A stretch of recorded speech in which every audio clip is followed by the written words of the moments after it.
Some people don't break when everything breaks around them. The room explodes, voices rise, doors slam, news hits like a punch to the chest, and they don't move.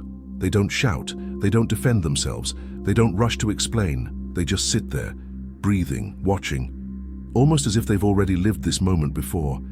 You've seen someone like that, maybe in a hospital hallway, in a family fight, in a crisis at work. Everyone is pacing, talking over each other, throwing words like knives, and there is that one person who feels like gravity in human form, silent, steady, unshaken. It almost feels wrong, doesn't it? How can they be so calm when everything is falling apart? Most people assume it's coldness. Oh, they just don't care. They're detached. They're numb. But if you look closer, you notice something strange. Their eyes are not empty. They're present, aware. They are not disconnected from what's happening. They are simply not drowning in it. It's as if there is a quiet space inside them that the chaos can't reach. While other people rush to fill the silence with opinions, explanations, blame, they stay in that gap between what happened and how they will respond. That gap is small, invisible from the outside, but it changes everything. Because in that gap, they are asking a different question than everyone else. Where others think, how do I win this argument? They think, what is actually happening here? Where others think, how do I protect my ego? They think, what is worth my energy? Where others think, how do I make this stop right now? They think, what will still matter when this storm is over? You feel it when you stand next to them. Time slows down. Your own breathing starts to follow their rhythm. Their calm doesn't just stay inside them, it spills into the room. There is something almost spiritual about it. Not religious. Spiritual in the sense of depth, like you're not just looking at a person. You're looking at someone who has already lost enough battles to stop fighting with noise. And yet, the mind wants a simpler explanation. We like to believe they were born that way, some rare personality type, some lucky temperament, because if they were born that way, we don't have to change. We can stay reactive and blame our nature. But that's not how it works. Truly calm people are rarely untouched. They are not the ones who had easy lives. Many of them are the opposite. They are the ones who have seen enough, hurt enough, panicked enough to realize that panic solves nothing. Their calm is not a gift, it is a scar that healed into wisdom. And that's where the real story starts. Because you can't understand the psychology of calm people by looking at them in the middle of the storm. You have to go back. Back to the nights when they were not calm. Back to the versions of themselves that yelled, overthought, chased, begged, tried to control everything and everyone. You have to see how much chaos they carried inside before their silence ever became a choice. The person you see sitting quietly in the eye of the storm is not the full story. They are the ending of a chapter you never watched. To understand why they don't break now, you have to understand what finally broke them before. Long before they learned to breathe through the storm, calm people were anything but calm. They weren't born steady. They were shaped by fire. That person you see choosing silence today. Once, they overflowed. They cared too much. They felt too deeply. They reacted too quickly.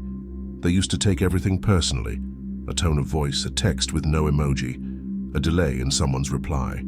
Their mind was always racing, replaying conversations, guessing meanings, trying to fix what wasn't broken and control what wasn't theirs. They were the kind of people who apologized for things they didn't do, who carried guilt that wasn't theirs, who tried to be everything for everyone, until they had nothing left for themselves. They weren't calm, they were exhausted. Because there's a hidden truth no one likes to admit. Most calm people were once overwhelmed people.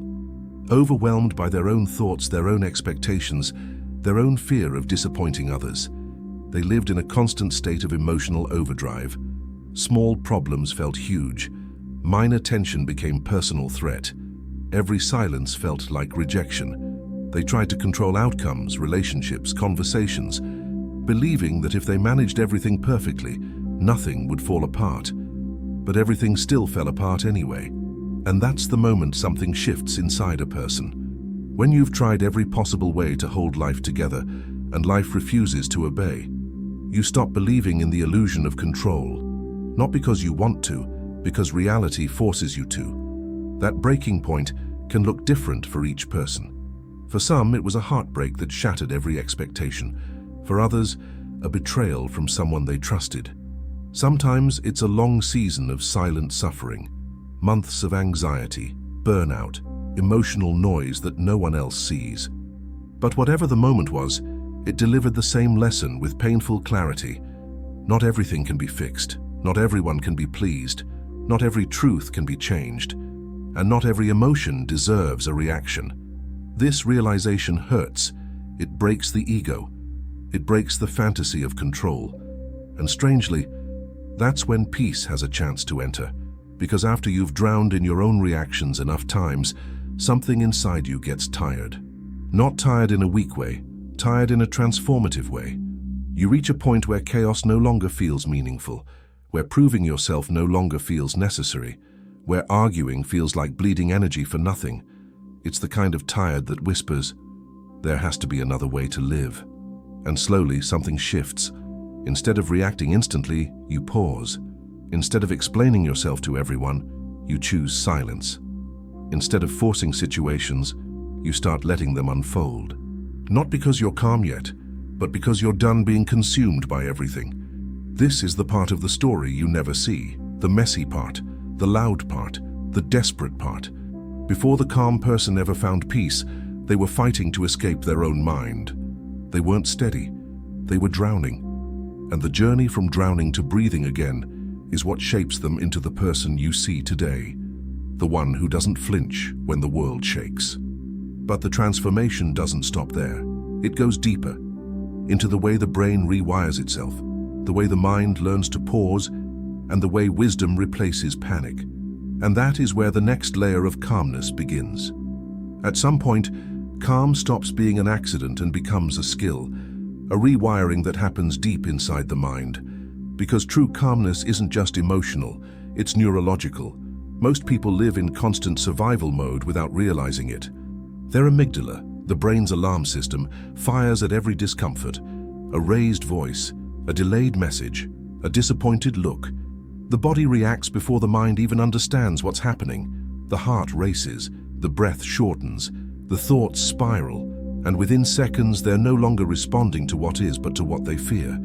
That's the trap. But calm people don't fall into that trap as easily anymore. Not because they don't feel the alarm, they do. They just don't hand their entire nervous system over to it.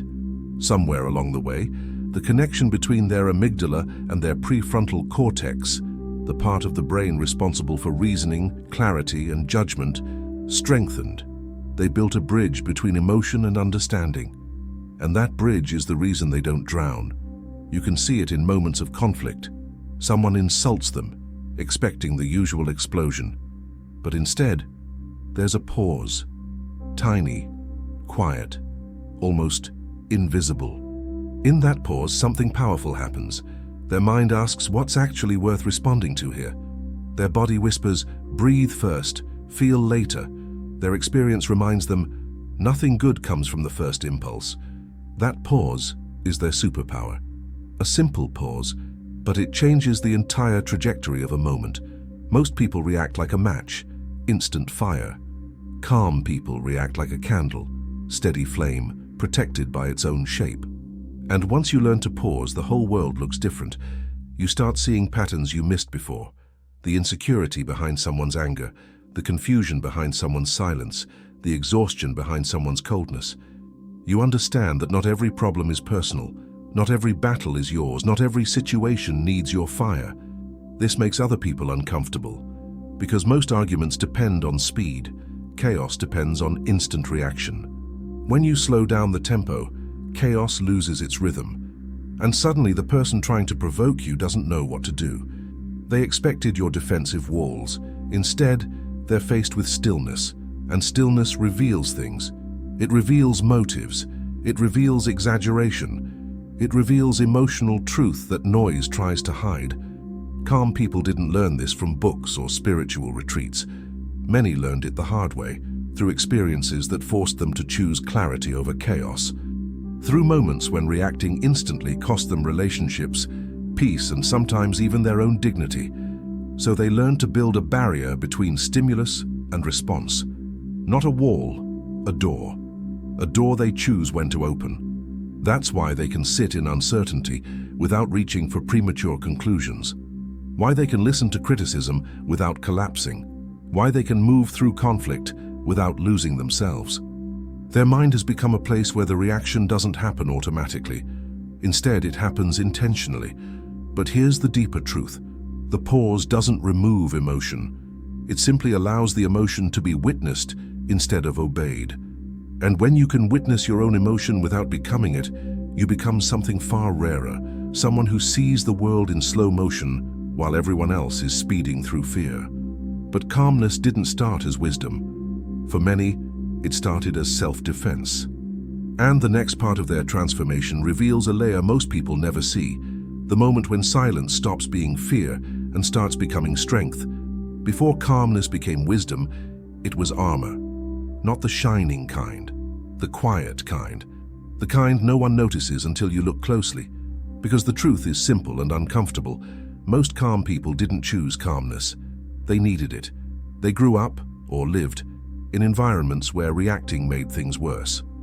Where raising their voice didn't change outcomes. Where showing emotion was misunderstood, mocked, punished, or ignored.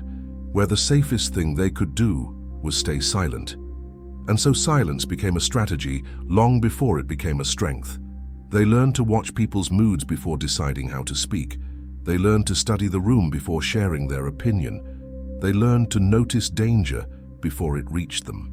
They learned that quietness keeps you safe when loudness makes you a target. This is the hidden origin of many calm souls: hyper-awareness, constant scanning, emotional tightrope walking. They weren't zen, they were surviving. Calmness often begins as emotional distance, not because they didn't want connection, but because connection wasn't safe. They learned to fold their feelings into small, invisible shapes, to carry them silently, to feel deeply without showing it. This is why calm people often have eyes that look older than their age. They've seen too much quietly. And with time, something inside them shifts. What started as protection becomes discipline. What started as fear becomes observation. What started as emotional retreat becomes emotional mastery. They learn to read people with uncanny precision, not as a gift, but as a survival skill. The way someone exhales, the tension in their shoulders, the speed of their words. They decode everything, not to judge but to stay safe. And then comes the second transformation, the moment when silence stops being reactive and becomes intentional. They no longer stay quiet because they're afraid. They stay quiet because they understand. They've learned the difference between battles and traps, between conversations and emotional ambushes, between someone who wants dialogue and someone who wants dominance. They know that not every conflict deserves response, and not every provocation deserves attention. This is how calm people evolve from emotionally withdrawn to emotionally sovereign. They begin choosing silence, not out of fear, but out of clarity. They stop chasing explanations. They stop begging to be understood. They stop fighting for people who only know how to take. They understand something most people never learn. Not every storm requires your presence. Some storms only exist to pull you back into old patterns, so they step back. Not to hide, but to protect their energy. Not to retreat, but to stay aligned with their truth. Not to avoid life, but to choose which parts of life actually deserve their fire. This is the phase where calmness becomes misunderstood by others. People think they're cold, uncaring, detached, hard to read, but the truth is the opposite. They feel more than they show. They care more than they admit. They understand more than they express. What they no longer do is bleed for every situation. Their energy becomes sacred. Their silence becomes selective. Their presence becomes intentional. And those who mistake this for indifference fail to see the truth. Calmness, when it evolves from survival to mastery, becomes the deepest form of emotional intelligence. But there's another metamorphosis ahead, even more subtle, even more powerful. The moment when calmness stops being armor and becomes alchemy, where emotion stops being an enemy and turns into insight, clarity, and inner authority. That is where the journey goes next. There comes a moment when calmness stops being protection and becomes transformation, when silence is no longer a shield but a doorway. Because once you stop reacting to everything outside you, you finally begin to hear what's happening inside you. This is the birth of emotional alchemy. Emotional alchemy isn't about suppressing feelings, it's about transmuting them. It's the moment when sadness stops collapsing you and starts teaching you, when anger stops exploding outward and starts illuminating what boundary was crossed, when fear stops paralyzing you and starts pointing toward what needs to be understood. This is where calm people begin to shift from survival to mastery. They realize that emotions are not threats, they are signals. And the calmer you become, the clearer those signals sound. Instead of drowning in sadness, they follow it into truth. Instead of being consumed by anger, they use it to reveal what they value. Instead of hiding from fear, they learn to separate imagination from reality. Everything becomes information, nothing becomes identity. This is emotional maturity in its purest form, a life no longer ruled by impulse, but guided by awareness. Calm people begin to realize that storms don't destroy them. The resistance to storms does. So they stop resisting, they stop fighting the wave, they learn to ride it. Their internal world becomes more spacious. Thoughts have room to breathe. Emotions have room to move. Pain has room to be understood instead of feared. And slowly their nervous system rewrites itself. The triggers that once ignited them now dissolve before fully forming. The stories that once echoed in their mind now lose their power. The old patterns that once controlled them now feel foreign. This is the quiet revolution happening inside calm people, invisible to others, undeniable to themselves. And the outside world starts to notice, not because they speak more, but because the few things they say carry weight, not because they dominate rooms, but because their presence shifts the atmosphere. Their calm becomes a form of gravity. People feel safer around them without knowing why. Time slows near them without explanation. Conversations deepen in their presence almost automatically. It's not magic. It's regulation. It's clarity. It's the energy of a person who no longer leaks themselves everywhere. Calm people begin to see life through a different lens, a wider one, a wiser one.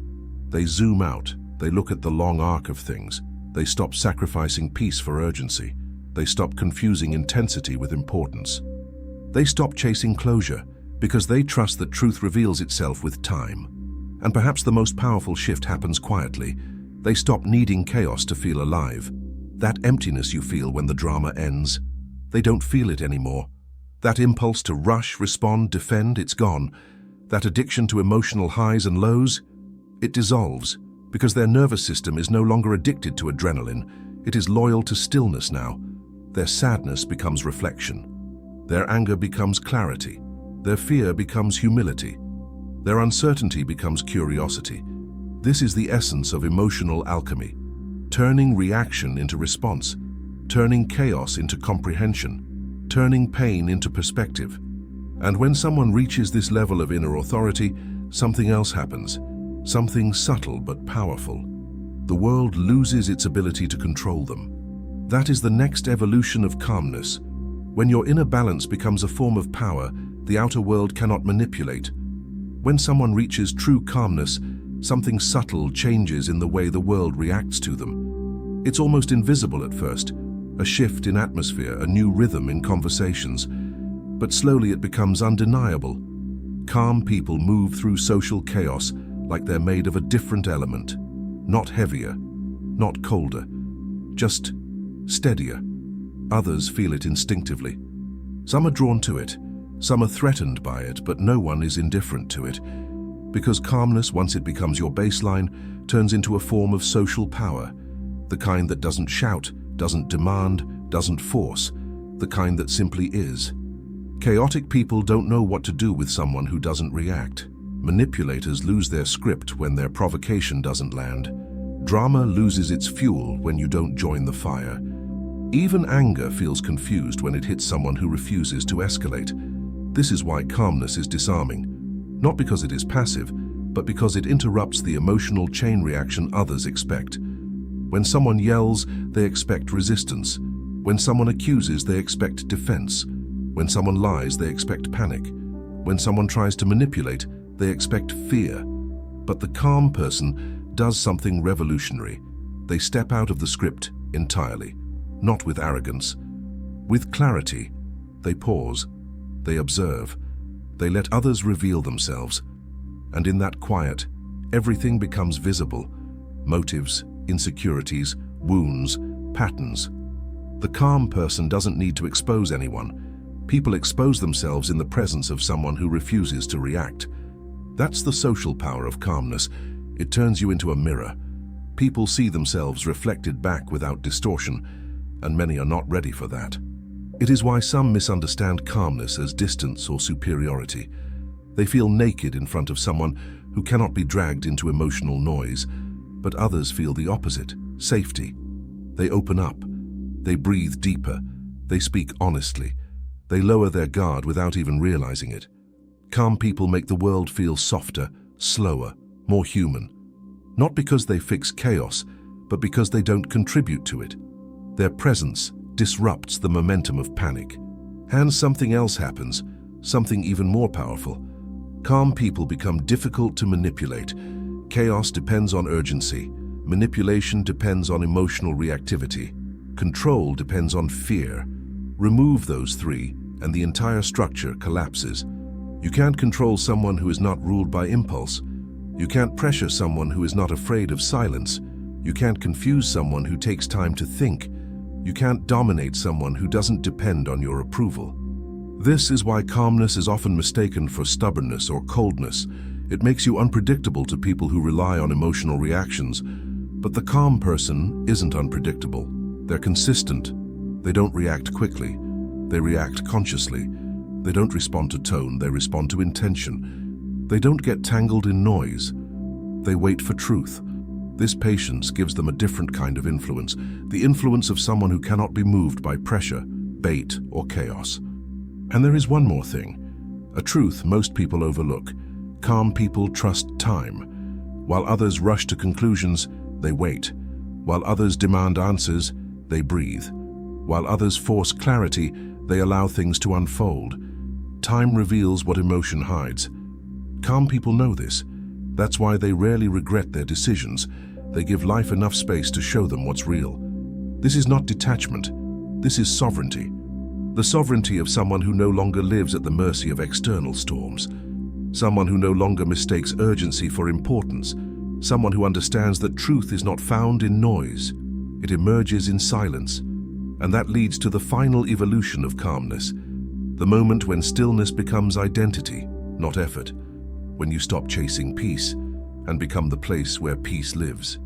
There is a moment, subtle, quiet, almost impossible to recognize while it's happening, when calmness stops being something you practice and becomes something you are. Not a technique, not a response, not a mask, an identity. The calm person people see today, the one sitting in the middle of chaos without raising their voice, isn't performing serenity. They have become serenity. Not because life got easier, but because they stopped expecting it to be anything else. This is the final evolution of calmness, the point where you no longer negotiate with chaos. You simply stop feeding it. You begin to understand something profound. You cannot control everything that enters your life, but you can control everything that stays. And when that truth sinks into your bones, your inner world rearranges itself. You stop reacting to every sound, every mood, every comment. You stop explaining yourself to people committed to misunderstanding you. You stop offering emotional oxygen to every spark looking to become a fire. You start choosing where your mind rests, choosing what your heart absorbs, choosing what your energy gives life to. This is what makes calm people feel so rare. They are not avoiding the world. They are choosing how deeply it gets to enter them. And once you choose what enters you, you become unshakable. You become the person who can be surrounded by noise without becoming noise. The person who can let others feel how they need to feel without losing yourself in their storm. The person who can stand in the middle of collapse and still breathe with purpose. Not because you're trying to be strong, but because strength has become your resting state. The world expects a reaction. It always does. But you learn something the world hasn't. Reaction is not power. Presence is. So you begin living in that presence. You slow down your mind until the world's panic loses its grip. You stop needing closure from situations that were never meant to stay. You stop expecting fairness from people who never learned how to offer it. You stop measuring life by how comfortable it feels and start measuring it by how aligned you are. A strange thing happens here. You stop chasing peace, and peace starts meeting you halfway. It shows up in the conversations you no longer engage in the battles you no longer fight, in the thoughts you no longer entertain, in the silence that no longer scares you, in the boundaries that no longer feel like walls, but like doors you protect with quiet dignity. This is the moment where calmness becomes gravity, the invisible force that keeps you anchored while the world spins without rhythm. And if you look closely, you'll notice something familiar. The journey ends where it began, with that person who sits quietly while everything collapses around them. The one whose breath remains steady while everyone else's voice rises. The one who watches without panic, speaks without urgency, and chooses without fear. At the beginning of the story, they seemed mysterious. Now they seem recognizable. Because now you know what shaped them. Now you understand why they don't flinch. Now you see the storms they survived, the illusions they released, the inner world they rebuilt. And maybe, just maybe, you realize something else. You felt that pull toward calmness too. You felt the exhaustion of chaos, the weight of overreaction, the desire to finally breathe without defending, explaining, rushing, performing. You felt the calling toward silence, not the empty kind, but the kind that feels like returning home. That's not weakness, that's awakening. Calmness isn't the end of your journey. It's the point where you stop running and start seeing, where you stop reacting and start understanding, where you stop fearing uncertainty and start moving with it, where you become the eye of the storm, not untouched by life, but rooted so deeply that nothing can pull you away from yourself again. And if you want to keep growing into that stillness, if you want to continue expanding this inner gravity, if you want to understand the unseen patterns that shape your mind, your emotions, your spiritual depth, then stay close. Subscribe to Alchemia of Mind, and let's walk this path of awareness together, one revelation at a time.